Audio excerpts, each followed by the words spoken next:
everyone. In this video, we're going to talk about conditional statements. Basically, this is going to be about if-else.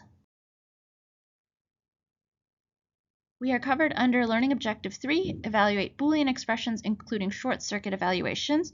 5, write and evaluate equality, relational, and logical operators. A, evaluate expressions containing equality operators. B, containing relational operators. And C, containing logical operators. And 7, write code that selects one of several alternatives based on more than one predicate. So you can see here that being able to use if-else is going to be very important, as it is related to 3 different learning objectives. So basically, a conditional statement is something that can only be expressed in true or false. So every decision the computer makes basically yields a true or false, or yes, no, 1, 0. I have a slightly complicated example here. We've talked previously about scanner class and strings and string methods. So if you get somebody to type into your console their name, you can check with a string method if that name contains prof and have it print out when are your office hours. Another example is, well, maybe the name that you wrote in is Maverick, which would, if that's the case, then it would print out you're a grounded young man. So basically that if tells you check to see if this is true and then do the thing if it is. Else, if this other thing is true, do this other thing. And then if neither of those things are true, the computer will just not print out anything. Now, a slightly simpler way to think about this, rather than using methods, would be to just use relational operators. There are 6 relational operators of importance in Java, and basically it tests the relationship between 2 values. For example, if you had a bank, there could be a line of code in there that just says if the amount is less than or equal to balance. These are the 6 relationships. So we have less than and greater than, which look like what we're expecting from math. Less than or greater than or equal to can't be written as one symbol, so we use an equal sign along with it.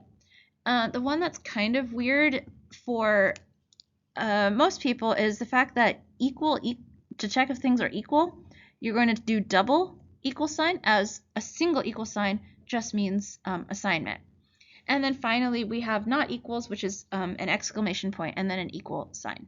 And so basically, if you put 2 values on either side, that operation will just return whether that thing is true or false. So here's a couple of examples. For example, A is equal to 54, B is equal to 3.14, and C is equal to 3. And now I can check, is A greater than C? And basically, all that's going to happen is 54 is going to go into the place of A greater than 3, and that is true. And similarly, for all of these questions like A less than B, we're checking whether 54 is less than 3.14, and then that's going to return false. And so with each of these, you can test them, and then you can do some sort of operation based on whether those things are true or not. That's what the purpose of conditionals is. On this slide, I have just a slightly more complicated example, just to take a cast in there. So int C is equal to int B, so casting B, which is 3.14, into an int. So C is actually going to be equal to 3. So again, we have these examples. So now it's just checking, is 54 greater than 3, which is again true. It looks the same. It's just we're looking at some slightly more complicated code of making sure that we know what B is, we cast it into an int, and then set it to C, and now we can check A greater than C. You can definitely work out the rest of these problems just to see what they will give you, and make sure that it works out kind of the way that you expect it to. So let's go back to understanding if statements. The if statement lets a program carry out different actions depending on a condition. And so you can write it as a little flow chart like I have here. So if this is true, then it'll do a thing. And then it kind of like goes out and then goes into the false area and continues. But if it's false, it just goes straight through. So the example we have here on this left-hand side of the slide is, well, is amount less than or equal to balance? So we're maybe checking our bank and we want to withdraw some amount. If that amount is less than or equal to the balance, you are allowed to withdraw, and the new balance will be equal to balance minus amount. Otherwise, the bank simply won't let you withdraw the money, and it goes false, and it just goes through, right?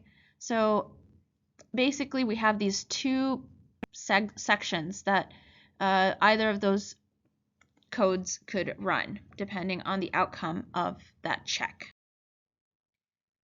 So that, just to show you another example, basically, this is what's called a single alternative, which is just if it's true, then you'll do something, and then nothing happens if it's false. So where you have x is equal to 75, if x is equal to less than 50, it'll print something out. But since that's false, it just goes to the next part of the code. Now, you probably want to have an action that's done if something is true and if something is false. So going back to our example with the bank, if amount is less than or equal to balance, you can have that person withdraw that amount of money and get a new balance. However, if the amount is greater than the balance is going to be changed to be balance minus an overdraft penalty. So just by asking for the money, like you're like, I want to withdraw, I don't know, $100, but my checking account only has 50. It's not, first of all, not going to let you do it, but it's going to also take away like $25 because you like requested that money. Okay, so this is an example of something that happens when something is true and when something is false. So that's what's called a dual alternative, basically, depending on if this is true, otherwise you do this thing in all other cases. I want to take a break from just looking at if-else text and what the syntax looks like to talk about strings for a second, which I actually started the whole video with an example of. We've talked about relational operators with like equals equals and less than or equal, but if you have a complex data type, basically some kind of object, then you cannot use those relational operators in the way that you expect. So to check actually if two strings are equal, which in our head means are these like two words, like are they letter by letter the same, you can't use equals equals. You have to use some method called dot equals. Okay, so this is going to be true for objects. The only thing that you would do those relational operators are like things like probably ints and floats. Good. And I guess I do want to point out that equals equals will work sometimes, but not really. It's just sort of like unclear what happens when you use equals equals. And so it might not give you the answer you want. So do be careful not to use it because you might run into a problem where your code actually works most of the time, and then there are some test cases where it doesn't work. The other problem that you can have that has to go back to relational operators is floating point errors. So with a repeated subtraction or addition of decimal points, if you ask it to check if a number is equal, then it might say it's false because there's a floating point error. So this might be like 0.70001 or something like that, right? So this also means that checking equality won't work, which means you would have to use something called an epsilon, which is just a really small number that you can add or subtract, I guess, from a number. And then you can check basically if the value that you have is within that range. And the way that you do this is to do math.abs and then subtract the expected number and then see how close it is to epsilon, and epsilon is super close to 0, and so then it will say, yes, this all works out.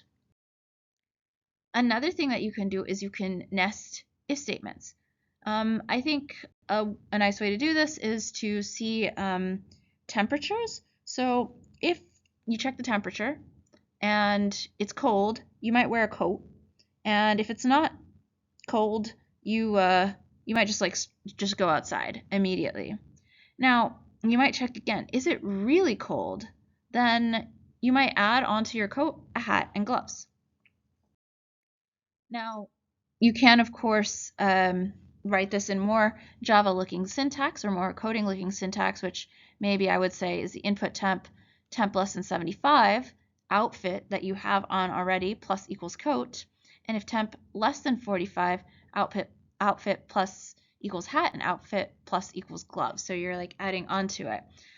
So this basically you can think of as kind of like a tree, or like a tree where you just check the first thing and then check the second thing until you get all the way down to the bottom, and things can either be true or false at any level. We'll look at some examples to clarify this more. You can think about nesting if statements as well as like taking forks in the road. I use the example of a tree, which this kind of like does look like a tree if you turn it in your head, where it expands out and out. So with all of that information, I think we have enough to do a couple of practice problems. I'll start you off with doing a nested if statements exercise where we just build a letter grade assigner. So basically, we have A, B, C, D, F, which is 5 letters. You should be able to write a sequence of ifs and elses that will take in a user's number. So the user can input a number, and then it will output the letter associated to the grade. So let's see how this would look, starting with pseudocode.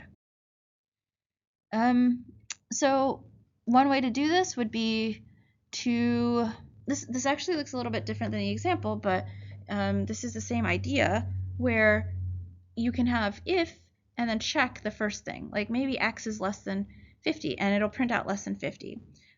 So just think about how to modify that for doing the letter grade assigner. And then continuing on, else if x is less than 60, it would print out less than 60. So it goes on to the next thing. So you can have it do this sort of check going step by step, starting from the letter grade F, and then just keep checking bigger numbers until you get to basically 100, and then it will print out the final score, and that'll be the end of that. So look again on the previous slide, take a pause there to write down what those included amounts or values are, and then compare it to, write down some pseudocode, and then compare it to the multi-alternatives conditionals code that I have here to see if you can figure out how to adapt the syntax that is on this slide to the letter grade problem. And another thing that you can do when you're writing your pseudocode, you are, of course, totally welcome to use a flowchart for your pseudocode. So here I have an example of actually a different way to do the problem, but this might also be a nice way to think about how to do if-else statements. I'll leave you with that. It's just a question of getting some practice with the different syntax of if and else, and also else if. And if you can do that for simple relational operators, then it will make sense to go on to adding those object methods. And then we'll talk next about making more and more complicated if-else statements. That's it. Thanks for watching.